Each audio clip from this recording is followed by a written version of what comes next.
Hey guys, Dave here again, and the topic of this video is how to set up Evernote to handle your GTD workflow. Now you may be familiar with some of the methods out there. If you search for GTD in Evernote, uh, you'll see some of these solutions that pop up. One that kind of jumps to my mind is there is the solution called the secret weapon. So I went through that entire tutorial, and there were plenty of really good things about it, but there were also a lot of things I didn't like about it. I've also read various articles that others have posted on how they set up Evernote to do their GTD, and I'm going through it in bits and pieces, trying to find the things I like, some of the things I don't like, and putting together a system that worked for me. This is what I kind of came up with.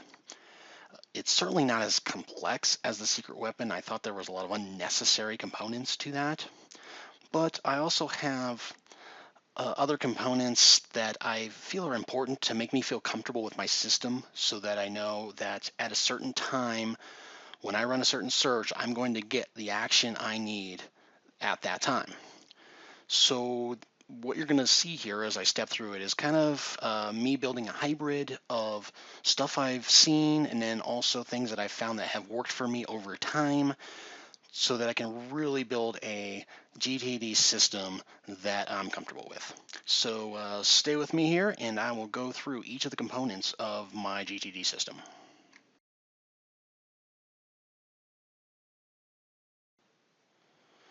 So the first component of my setup that I want to go through are the notebooks that I've set up for GTD.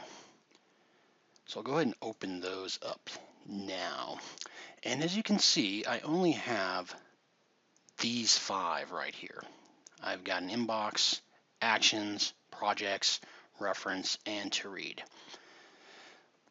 I know even as I've worked for quite a long time using Evernote, trying to figure out the best way it works for me and such, I've kind of gone in waves of, do I like a lot of notebooks and a few tags, or do I like a few notebooks and a lot of tags, or do I like notebooks and just searches and no tags? I've gone through every, I think, iteration possible of how to set up Evernote, and just through trial and error and where I think I get the most value, I've kind of gravitated more towards doing setups with a few number of notebooks. I don't like to have a lot of notebooks.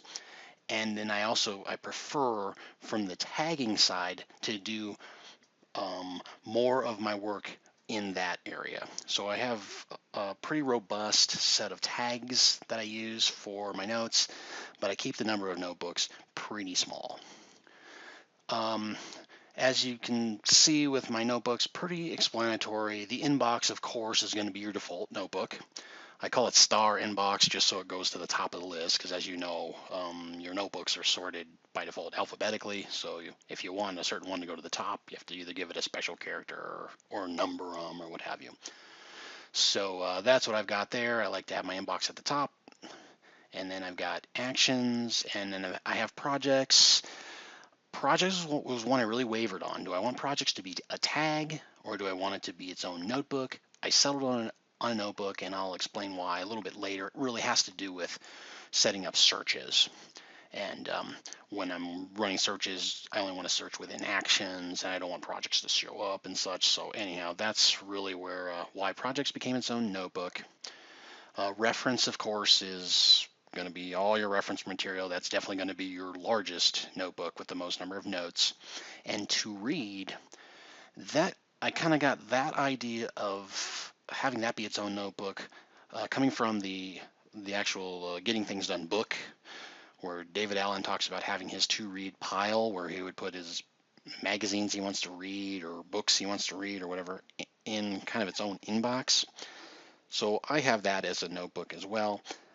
I kind of treat that as it's sort of an intermediate between an inbox item that I can process right away, or an action or a reference that I know it needs to go there. To me, the to read pile is sort of I'm not sure if there's an action in there or not, or if it's just reference, or not sure what to do with it, mostly because it has a lot of text, or maybe a link to an article that has a lot of text I want to digest.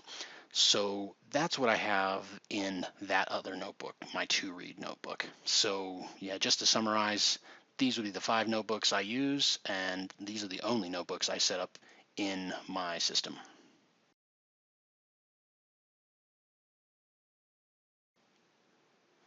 So now that we have all the notebooks set up, I want to jump into the next component of my GTD setup, and of course that would be the tags.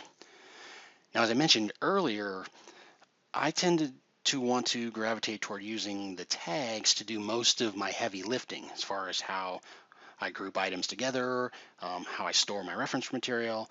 I just settled on tags. I like the flexibility there. I like the ability to be able to search within them and such. So as you'll see when we dig in here, that my tagging system is a little bit more robust than my number of notebooks. So as I open this up here, the first thing you'll see is I have 3 kind of top level headings for my nested tag structure. I have actions, reference, and weekly review. So let's jump into the actions first. And when you do that, you'll see I have 4 subheadings under there. I have the when, I have the context, the effort, and then a weighting section. And also notice that I do have these numbered 1, 2, 3, 4 just in this order so that the groups show up in the order I want to see them. And also you'll know that as I open up this one right here, for instance the when, that all my when tags have that same number, the number 1 associating with what group they're in. So in group 1 I've got my 3 tags of focus, next, and someday. So this would look familiar to you as GTD terminology. In my section 2, my context, I have errands, home, and office. Now you may have more. You may have the at phone or the at agenda or at computer or some of those. I found that those contexts weren't ones I were really using. I think a lot of that had to do with, for instance, I didn't tag anything with that phone because I always have my phone with me. So that seemed unnecessary for me for my own personal setup. These are the only 3 that I really feel like serve value for my system. So these are the ones I have, but you certainly may have more, and that's great. My next section is effort. And all I have in here is high and low. But I do realize that a lot of people may not even tag any of their actions with an effort. But it was always important to me from a productivity standpoint to tag all my actions with an effort. And the reason being is that I know at certain times of the day, for instance, earlier in the morning, if I'm at the office, my energy level is probably a lot higher. So therefore, I probably should be tackling actions with a higher effort level versus later in the day when you're kind of running out of gas and what have you. You may want to save lower effort actions for later in the day. So this is important to me. It may not be important to you, but I just want to show that I do have that as part of my system. And the last one are the weighting tags. And what this really refers to is if an action has a roadblock for some reason, I can't move on it. Either I'm waiting for a person, for instance, a coworker or my boss, or I may actually be waiting for a date, which would be the tickler. Meaning that this action, I can't even start it until some future date for whatever reason. Like maybe I have an action to buy tickets for a concert or something like that, and they don't even go on sale for another month. I don't want to bother seeing those in my next action list since I can't do anything about it for a month. So that's what I would apply weighting tags for. And these 4 groups, these will be the only groupings I have that I would assign to actions. Next would be reference. These would be tags I'd assign to that reference notebook. And as you can see, I have them sort of broken out into 2 separate tagging headers of personal or work. These are pretty extensive for me, so if you see my list of personal tags, it's large. I have got a ton. I kind of treat this is like 2 separate filing cabinets. So any tag that's typically used for work-related stuff would be in this grouping, and any tags more for personal stuff would be here. It's just kind of like maintaining two filing cabinets. So that's the reference section of tags and what I use them for. And they would only apply to items in my reference notebook. There might be times where if I am working on a project, so the projects and related actions may be in my system, and I may tag those with a reference tag if for whatever reason maybe they all go together. So I could have an action that has a reference tag just so it can easily link back and forth. But for the most part, only my reference items will have reference tags. And the last grouping is this weekly review grouping. And if I open this up, I just have a couple of sort of sample tags in here. Like I have coupons and lists. Lists would be things like books I want to read or movies I want to go see or things like that. And the reason I have these tags under weekly review is that, as you saw earlier, my two reference filing cabinets, personal and work, have a lot of tags in them. And these sorts of tags, I feel like I want to review a little more frequently than having to dig through my reference list of tags, which I may never review. Those are more if I'm searching for something. But at least these tags they're kind of highlighted over in this area. So when it's weekly review time, I can go look and see what's in there. Maybe I have a coupon or for some sort of discount on something that I haven't used yet, and I want to just remember I still have it. And then I may also, with the coupons, I might put a reminder date of when it expires so that I know it's no longer relevant or such. So that's really the purpose here, is it just reminds me when it's weekly review time. I've got a couple of tags I'm really highlighting that I want to just look and see if there's anything I need to add to it or take away from it or such. So that is what I have in there. And that is it. That would be my three main headers for tags.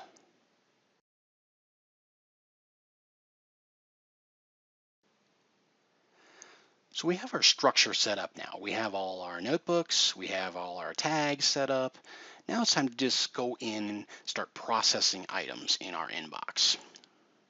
So if I go into the inbox, you'll see I just have some sample actions that I've created that need to be processed. Now, depending on if you're using the desktop application or the web app or the mobile app, you may not have the list up at the top and then the detail below in your screen or what have you.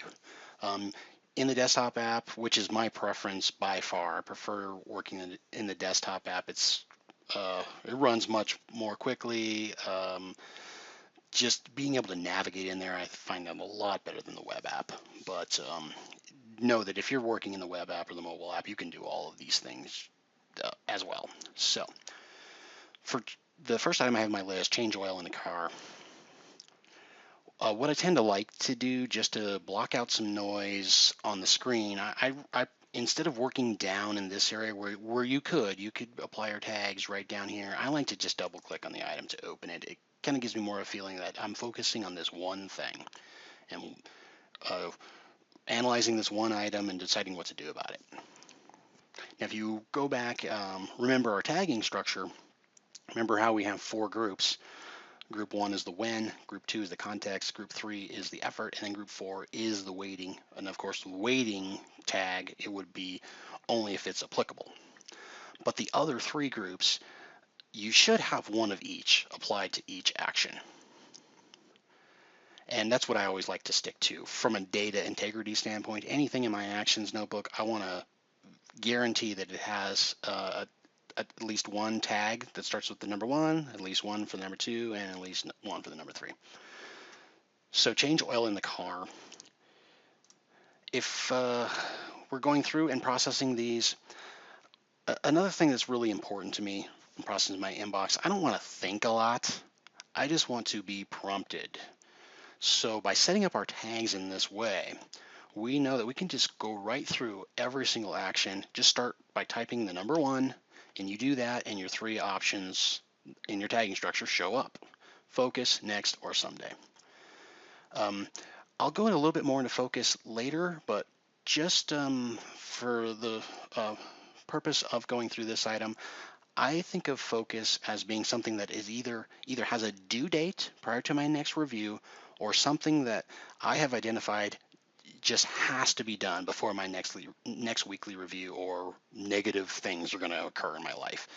Oh, so I'm pretty ruthless with focus. I don't want to flood a lot of stuff in there, because that is the first thing that, when I'm going to do items, that's the first tag I'm going to be looking at. So if I have 100 items in focus, that kind of waters that down, and then I'm not really sure what I have committed to getting done. So focus is something I'm very ruthless with, and have very strict standards about what gets that tag. So change oil in the car, I'd probably put as a next.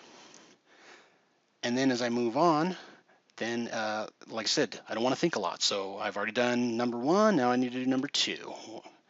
And as I do that, these are my choices of where am I going to change the oil. I'm going to do that at home.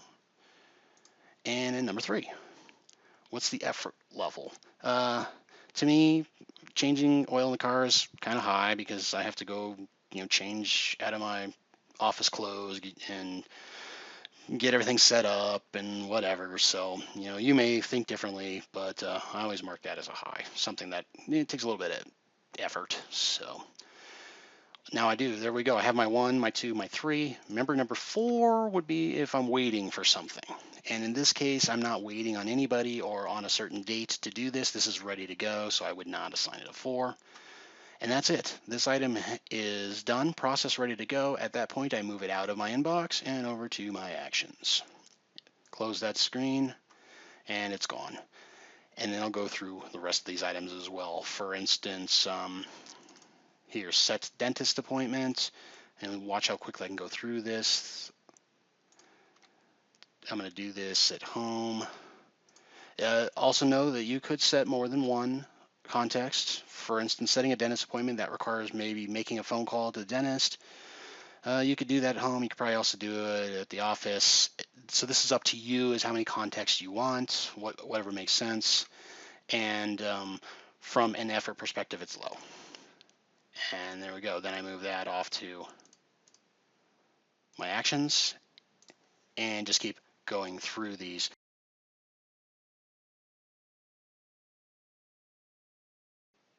So most people would probably agree that preparing a tax return is not just a single action, but in fact a series of actions. And therefore, in GTD terminology, we would define that as a project. So this kind of brings me to a good point of how would I handle a project within Evernote, given that I have one note that kind of represents the project as a whole. Well, to start, one thing, if I'm processing my inbox and I see a project, it's not necessary to completely flesh out every action required to finish that project while you're processing your inbox, but I do think it's a good practice to at least add a next action. What would be the next action you would take to move a project forward?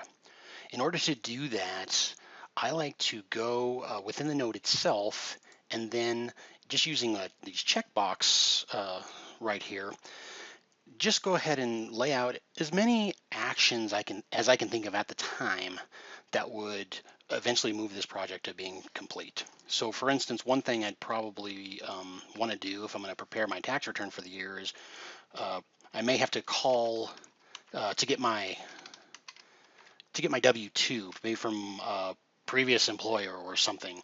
I may need that piece of information. So when I'm starting to flesh out a project, this is how I would do this. Now, if I had more actions in mind at the time, I could certainly add them just by hitting enter and adding another checkbox. Maybe I also I need to order tax software or something like that, and I could keep going on and on. Really, the point though, when a project shows up, something you've identified as a project shows up in your inbox, just get at least one action in there that would be the next action to move this thing forward. At that time, I feel like I've got enough in here. It's kind of my stake in the ground, if you recall from the GTD book. You just want to kind of have a reminder out there, so when you're doing your weekly reviews, you know that this project is sort of on your radar, And when you're going through all the actions in this project, you may, during your weekly review, decide, you know what, this week I do want to call to get my W-2. When you've made that decision, you can copy that, and then what I would do is just create another note and put that in my actions list and flesh it out like I would any other action.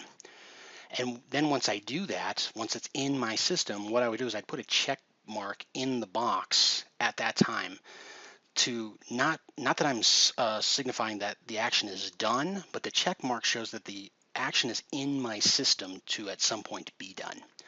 So that's just really what I wanted to show about how I would handle projects in Evernote in my GTD system. Now, once I've got this complete, let's say that I did add this action, so I went ahead and check marked this. I'll just leave this unchecked. Maybe at my next weekly review I see this, and maybe I want to do this next week. But regardless, at this point, I'm done processing this item. With projects, I don't bother putting tags on them. You certainly could if it makes sense to you. Maybe you want to tag a project as being a work project or a home project. I don't bother putting tags on them. I just move them over to my project notebook, and that's it. That gets it out of the inbox, and at least I have at least one next action as my stake in the ground for next time when I do my weekly review. I know to kind of evaluate if I want to do any of these actions that I've listed the following week, and if so, I'll put them in my system and handle them like any other action. And that's all we've got there. And I can go through, you can see the rest of these, go through and process them and whatever, but the process is still the same. Go through those, give it a 1, a 2, a 3. If it needs a 4 because it's waiting, go ahead and give it a 4. And that's it. Go ahead and process your inbox, and then we'll move on to the next step.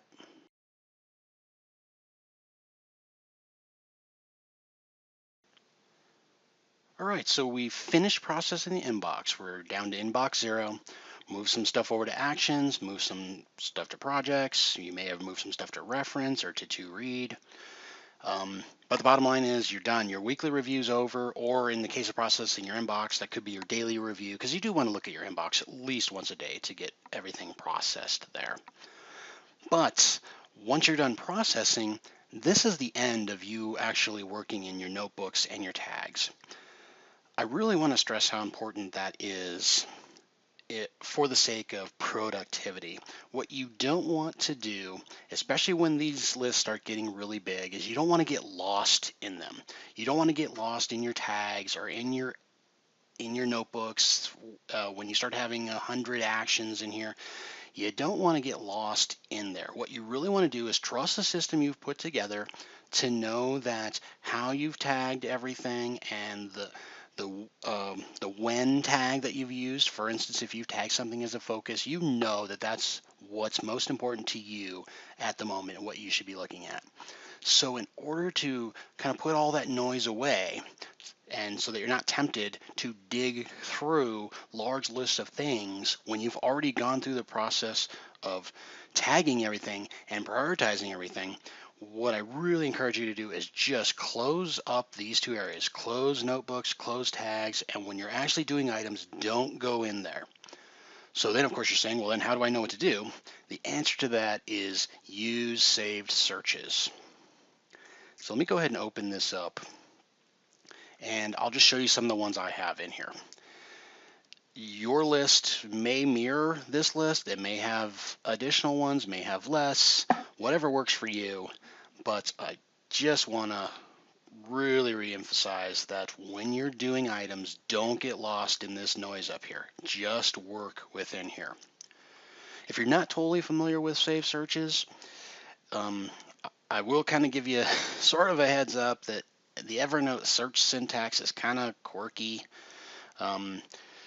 If you're used to other applications that are a little more intuitive for how you search through things, you may be sort of overwhelmed or at least somewhat disappointed by Evernote search, but it is what it is.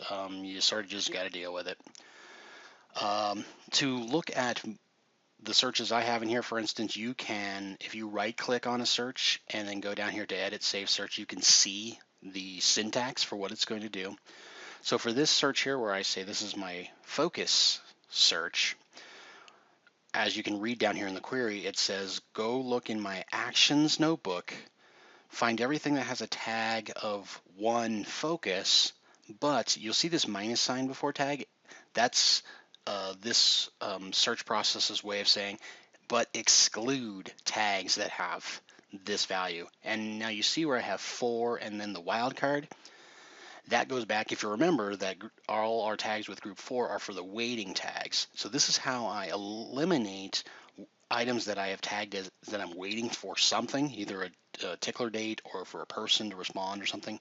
This is how I signify that in the search so that those items won't show up. That is my focus tag. This would be one of the main ones I look at right when I start my day. I do have one for each of my contexts, my add errands, add home, add office, and I'm just going into one of these and seeing, you can see it's very similar. I said I only want my actions notebook. Remember when I said earlier why I broke projects out into its own notebook? Because I don't want projects to show up here. So it's only actions, only where the tag is errands, and minus any waiting tag, so that anything I'm waiting for does not show when I run that search. So I have that here. You can also do searches for items that you have marked as due today. Now in Evernote, there isn't a due date field, but what they have is what they call a reminder date. So if I just pull up an item, for instance, I've got this item that I tagged as an add errand.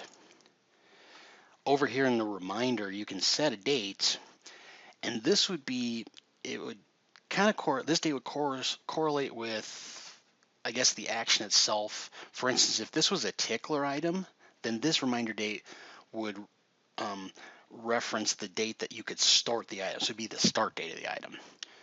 But if this is an action, a next action, and not a tickler item, then this date could be the due date of the item.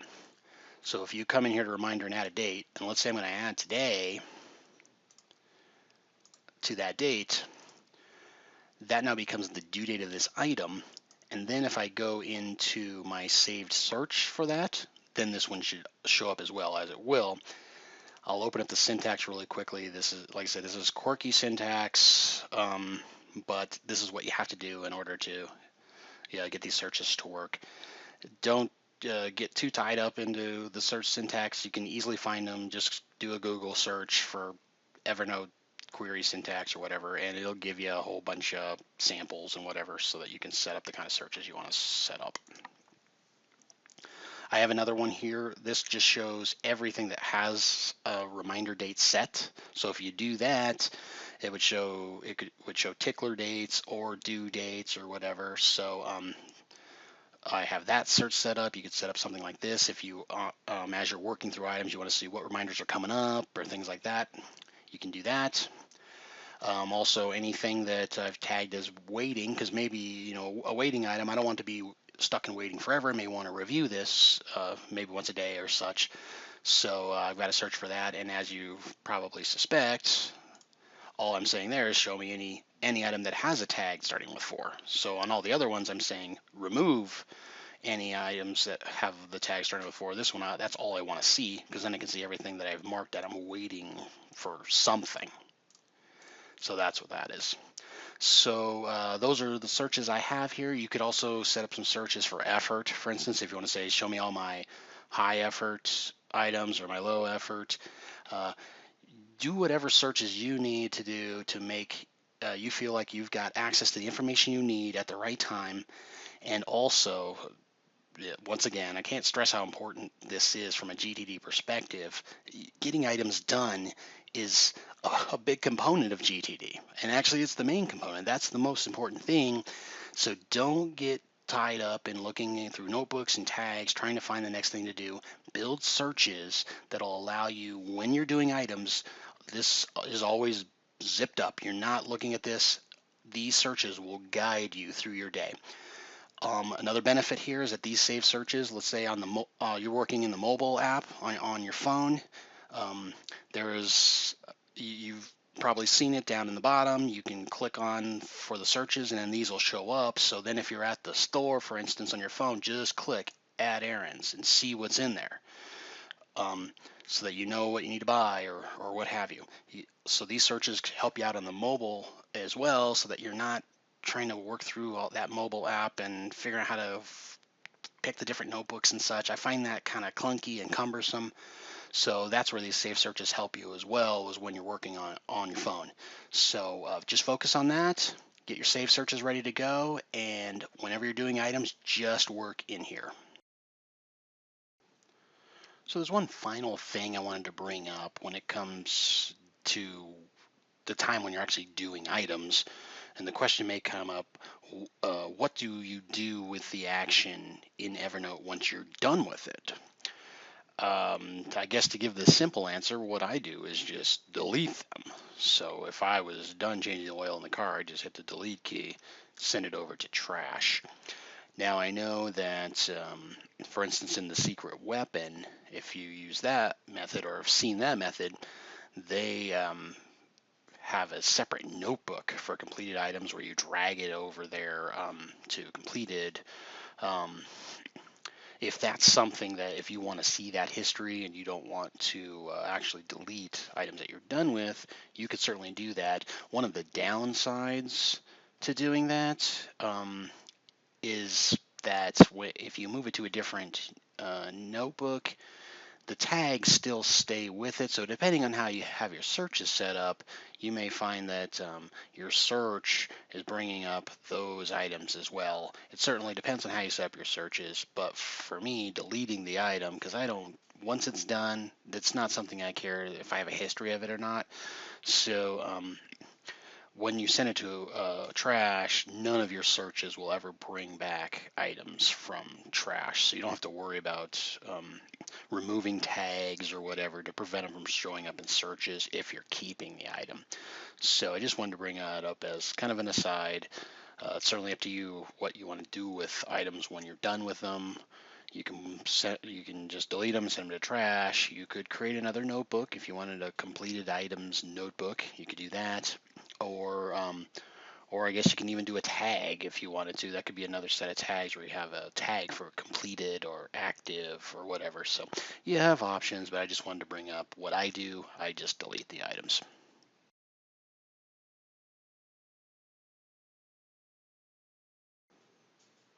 So I think that really wraps up the actual setup that I put together for GTD, as far as the notebooks, the tags, how do I process items, how do I uh, do the searches when I'm doing items.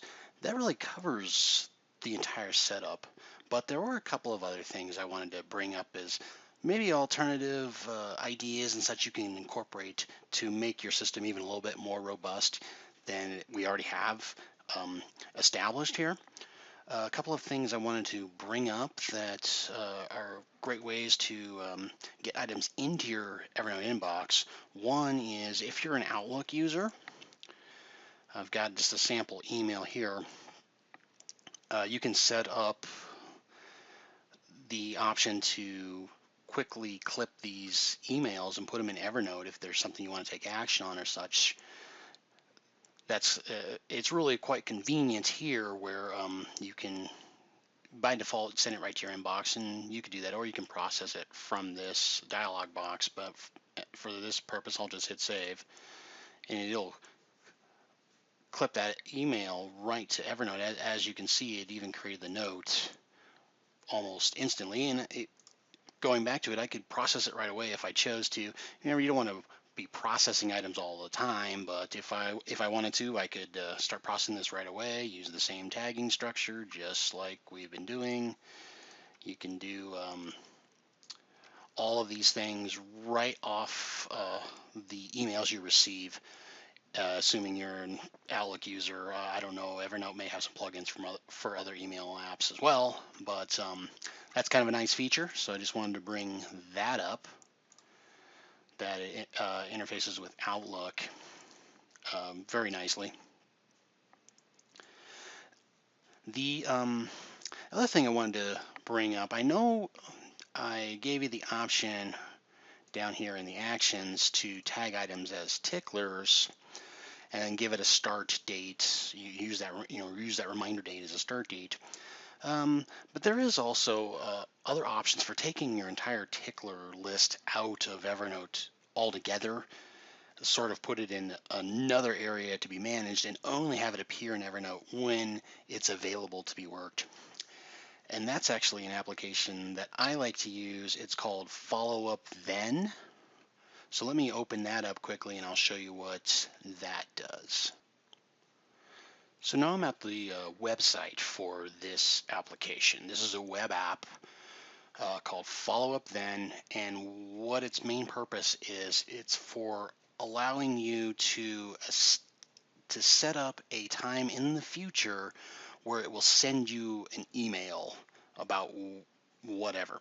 So you can, within the app itself, like for instance, I can add an item right now and I could say, maybe there's something that I want to be reminded to take out the trash, and when. So it could say, what this is saying is, when do you want to be sent an email reminding you to take out the trash?